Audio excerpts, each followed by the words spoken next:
This is the Sabbath School lesson for the second quarter, 2021. Lesson 8 for May 15 to 21, Covenant Law, and read by Dr. Percy Harrold. Tuesday, May 18, Law within the Covenant. Our text for today is Deuteronomy chapter 10, verses 12 and 13. And now, Israel, what does the Lord your God require of you?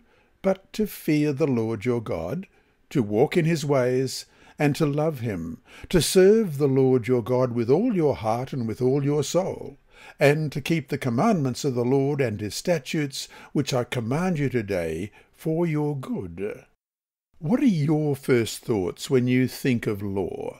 Police officers, traffic tickets, judges, and jail? Or do you think of restrictions, rules, authoritarian parents and punishment?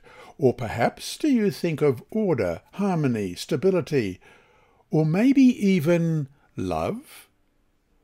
The Hebrew word Torah, translated as law in our Bibles, means teaching or instruction. The term can be used to refer to all God's instructions, whether moral, civil, social, or religious. It implies all the wise counsels God has graciously given his people, so they may experience an abundant life, both physically and spiritually. No wonder the psalmist could call the man blessed whose, as it says in Psalm 1:2, delight is in the law of the Lord, and in his law doth he meditate day and night.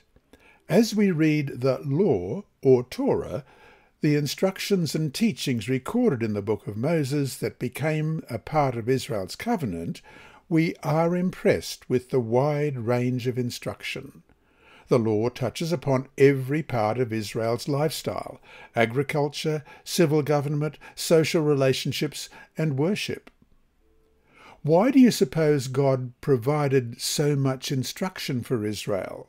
Well, let's have a look at Deuteronomy 10, verse 13 again. And to keep the commandments of the Lord and his statutes, which I command you today, for your own good.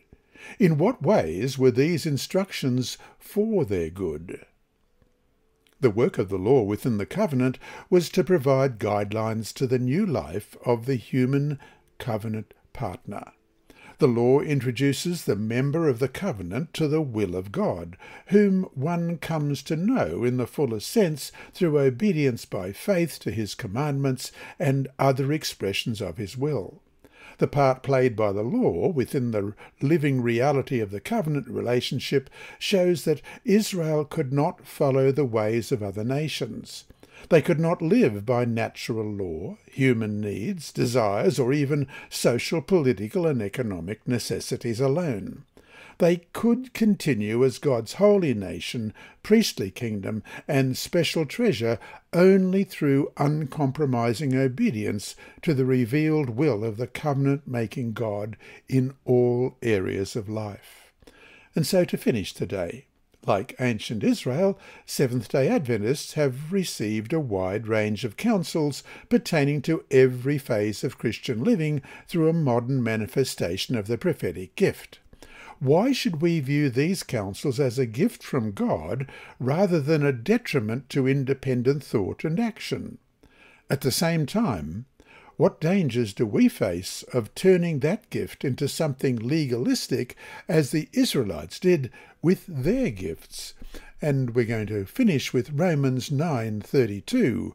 Why? Because they did not seek it in faith, but as it were by the works of the law, for they stumbled at that stumbling stone. This lesson was read by Dr. Percy Harrold for Christian Services for the Blind. It's supported by the Sabbath School Department and Hope Channel Australia, and is rebroadcast by Christian Record Services and through podcasts at It Is Written in the United States, Hope Channel Germany, and through Apple iTunes and SoundCloud. Remember, God is always faithful.